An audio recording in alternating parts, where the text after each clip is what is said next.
Well, thought I'd stick this on and make a bit of a film today. We're still in the UK, so it's one of my UK content films, not Hearts content, as I used to do, because it's not just Hertfordshire. This is actually, well, I suppose we could either be in Oxfordshire or Gloucestershire or somewhere else like that. I'm not sure exactly where. Just past Abingdon, and actually the turn off for RAF Bryce Norton. That's why I sort of wanted to just say a couple of things and just register. The fact that I've never actually, not in my memory anyway, I've never actually driven, well, I've driven a bit in the UK, 800 meters.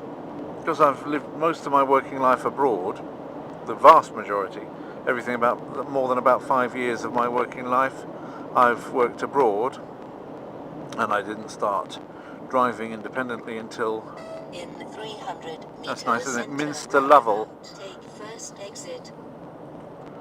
Sounds lovely, that place. Sounds like it should be. Sounds it should be a preacher's name, Minister Lovell.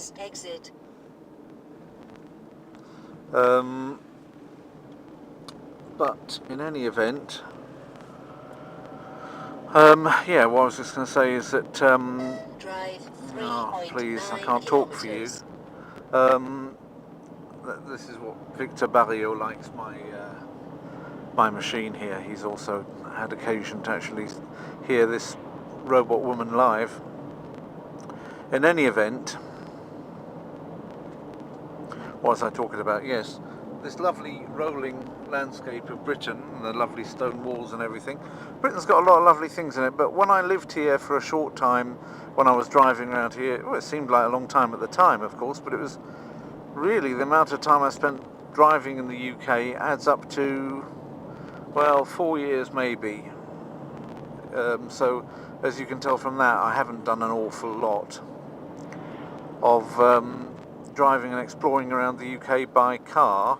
It's not the greatest place to drive in because the population is so high, and therefore the road population in particular is very high, so you don't get the kind of, as in Eastern Europe, you can get to ride around and not have an awful lot going on around you. Here, well, there's a lot going on around you, and a lot of these things, which is speed cameras all over the place. This translates into kilometres what the speed limit should be, which is 96 right now.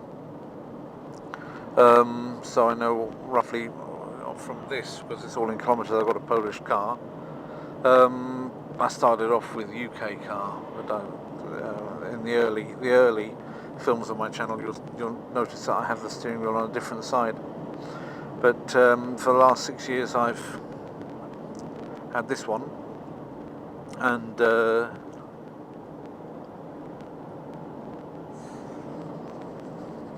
yeah, this is the first time, is what I'm trying to come to say, that I've actually gone on this road. I've never seen this particular road or this scenery before. This is the old A40. The M40, of course, is a road whose trajectory, in part, supersedes, if you like, part of the A40. But then just north of Oxford, the A40 goes off in a different direction. Don't know what that was on the road there. Goes off in a different direction. It goes towards Gloucester, through Cheltenham and through Whitney. Not Whitney, Houston, just Whitney. Houston's in Texas, so don't get it confused. So this is now not far from. This is Burford. Oh no, it's not. Burford's the name of a nursery here. Garden, home, food, art, Burton Cotswolds. Cotswolds not so near. I saw a pheasant's wing there. I don't know what happened to the rest of it. You are over the speed limit. But over the speed limit, am I? Oh, I don't want to do that. Not in this country where there's cameras every 5 minutes. So Burford. Yeah, we are in Burford. 300 meters, enter Is it the Cotswolds? I thought the Cotswolds were somewhere completely different. Burford roundabout. Oh, interesting. So it's a medieval market town, Burford. I don't know anything, you see, because I've never been on this road before. And these are places, some of which I've heard of and some of which I haven't. I should probably have heard of Burford if I'd have been in England all this time that I've been abroad. And it is the Cotswolds. I mean, I've heard of the Cotswolds, but if you asked me to point to them on a map, I wouldn't be able to show you them. them or point to them, I would have put them far south of here Drive more somewhere. than 10 kilometers. So the Cotswolds, I'm finally in the Cotswolds. Well, there we are. I You didn't even are know it, you see. over the speed limit. I thought they were hills, but I don't actually see any hills. I thought the Cotswolds were hills, but there aren't any. Burford School there. Cheltenham's 22. So everyone's heard of Cheltenham. Everybody's heard of Cheltenham. But I have never been to Cheltenham. And I suspect that today, bearing in mind that just about every town now gets bypassed, is going to be no exception to that rule of me having been in Cheltenham. I don't want to risk maybe coming back from the client that I'm going to see in Gloucester. I might have a bit more of a sense of time that I can spend on this. Although obviously I've got to catch up with emails in the evening and do other things. I can't afford to be too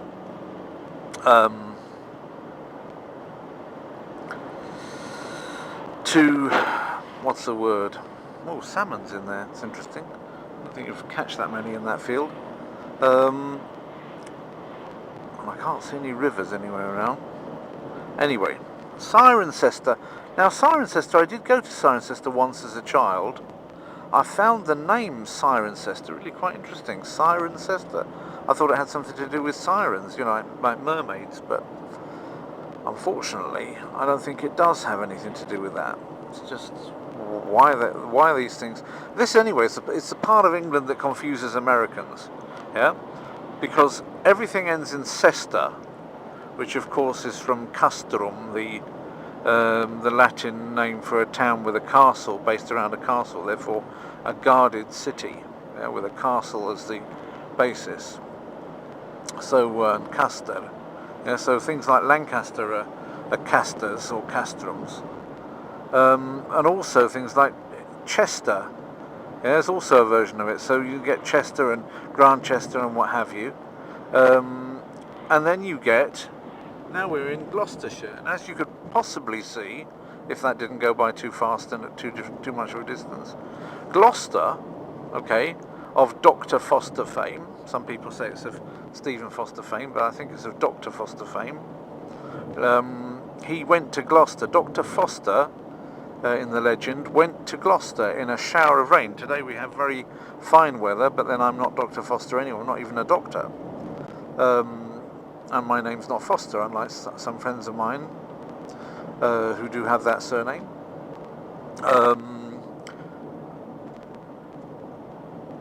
But nevertheless, you can't believe everything you read in the nursery rhymes, and it's not raining, and I hope to not step in any puddles when I go there.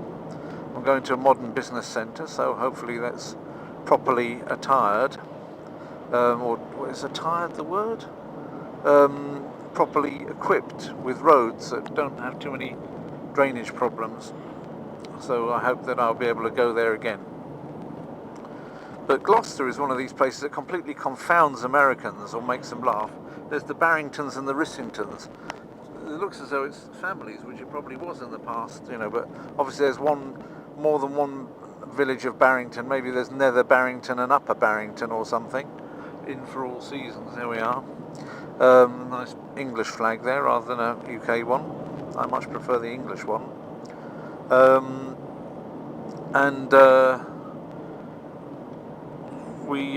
There's a Scottish referendum coming up next year, and I do hope they vote to go their own way. I don't know why we can't have a vote in England as to let them go their own way, or to actually say, I'm sorry, Scotland, but whether you want it or not, we're asking you to go your own way. I do suspect that probably most English people don't share my view, and therefore they wouldn't be asked to go their own way. I don't dislike the Scottish, I just think it's another nation. And in their own country, there's nothing against them, really. And I've got some friends that have been outside of Scotland, although they're Scottish, and they've behaved themselves very well. They haven't. Well, I don't want to take this too far, because I know we've got some Scottish viewers, and they might be upset with me, so if I take it too far, so I'll leave it there. But yeah, I've got some Scottish friends. I won't use the cliche, some of my best friends are Scottish, therefore I'm not prejudiced. But I think that's a worn-out cliche.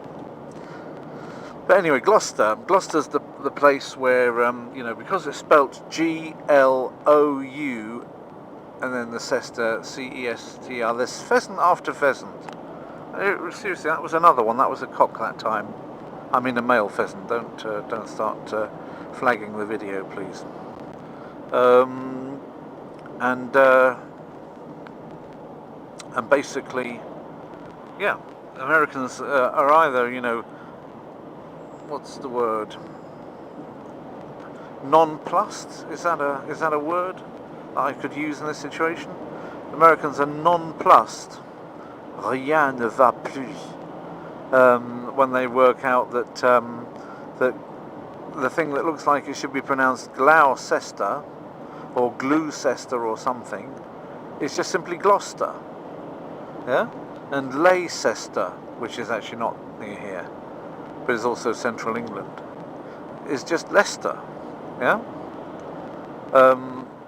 And they kind of, well, is everything in your country like spelt completely or pronounced completely different to the way it sounds?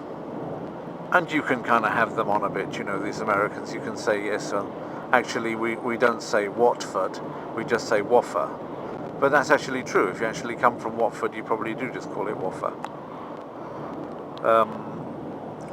Some interesting things exist in England that, like Chesham, which I nearly decided to go through today to get to the M40 from Hemel Hempstead, but in the end I went around the M25. You have to be local perhaps to appreciate the difference.